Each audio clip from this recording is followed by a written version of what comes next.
Hey everyone, this is A-Rock coming to you from Canine Wizard TV, presented by Olive Branch Canine.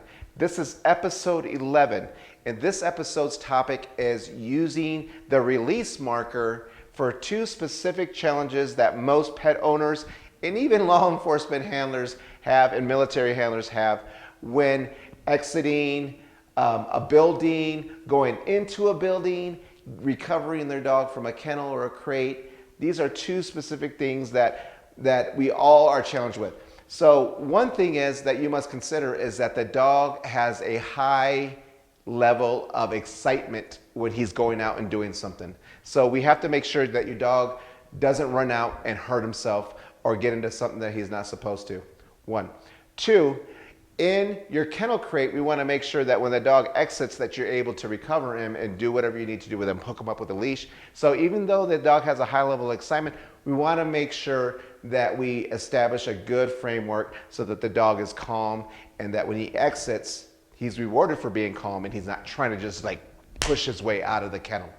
So we're going to show you two different examples. We're going to show you the beginning phase of introducing that when exiting a building or your home. And then we're going to also show you how to do it in a kennel crate if it's in your vehicle or if it's in your home. So stand by for those two videos. For this first repetition, our daughter Bella is holding the line. I'm going to step out nice and natural, give the down command as a reinforcement, and then give the release mark and then pay. Second repetition, down. Drop leash. You may not want to step out of your house or step out of a building with a drop leash. So you can use the leash if you need to. That's why I recommend using a 10-foot line. She steps out, I mark, and then treat. For the last repetition is no leash at all. So what we're trying to do is show a different picture with an off leash. But also, you're going to use and reinforce the down command as you step out. On to retrieving your canine from a kennel, either inside your house or back of a vehicle or inside a vehicle.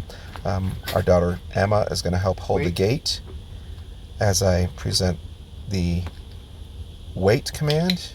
We're going to reinforce it. We're going to mark it as she's only when she doesn't attempt to break the threshold. So I show her different pictures. I open it, make sure she doesn't break the threshold. Show her a different picture. I step back, step up, and then I mark and pay. I'm going to step back and get ready to release her. I'll give the okay mark. She comes out, and then I pay with food. She comes into that little bubble of mine. That's fine. Some people want their dog to come up and sit or down in front of them. It's whatever your preference is. Now, to finalize this, I'm going to put her back in the kennel, and then I'll treat her again for going back in there just as a nice reinforcement.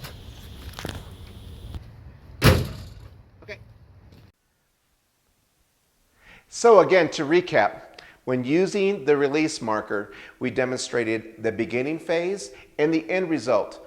In departing a building or your house or wherever the case may be, we had somebody control the outcome. We had somebody back there with holding the leash. I recommend using a 10 to 15 foot line.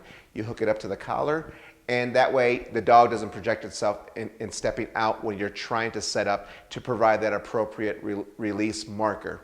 We went from that, we went to a drop line or a drop leash, and then we showed you and demonstrated how to do it or what the end result was with nothing attached to the dog. The dog comes out, he exits, you mark with the OK command, and then you pay, and then you can go ahead and hook them up and then go for your walk.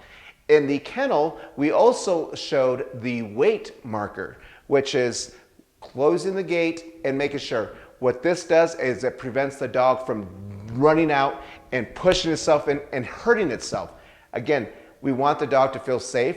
We want to ensure that the dog doesn't hurt itself. So I used a wait marker and then paid inside. And then again, I stepped back and then provided the release marker, which was the OK. Again, this is two different ways that you can use the release marker, and it's very beneficial when exiting, entering, moving around, and going around different places. Whatever you're doing that requires your dog to settle before it goes through a threshold, when it comes out its kennel, Very important things to keep your dog safe, and it provides you, at the end of the day, peace of mind. This is A-Rod coming to you from Canine Wizard TV, presented by Olive Branch Canine. God bless and have a great day.